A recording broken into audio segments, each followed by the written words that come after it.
क्या जहाज की चाबियां भी होती हैं? जानिए जहाज से मुतालिक चंद हैरत अंगेज हकाइक। दोस्तों, आज हम बात करेंगे जहाज की। क्या आपने कभी सोचा है कि जहाज की चाबियां होती हैं या नहीं? जैसे गाड़ी, ट्रक और मोटरसाइकिल, यहाँ तक के ट्रेन की भी चाबियां होती हैं। तो क्या जहाज में चाबी लगती है या नहीं, ये आज हम आपको बताएंगे। दरअसल ये जहाज पर डिपेंड करता है।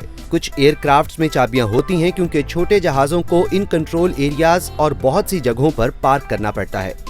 ऐसे में कोई गैर मुतल्लिका शख्स जहाज के अंदर दाखिल न हो सके, इसलिए ऐसे जहाजों के दरवाजों की चाबी होती है। इसके अलावा कुछ छोटे जहाजों का इंजन चालू करने के लिए भी चाबियां होती हैं, जिनके बिना ना जहाज चलाया जा सकता है और ना ही उड़ाया जा सकता है।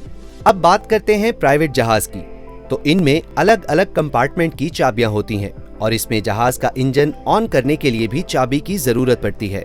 जबकि कमर्शियल जहाजों को उड़ाने या उनके दरवाजों को खोलने के लिए किसी भी किस्म की चाबियों की जरूरत नहीं पड़ती।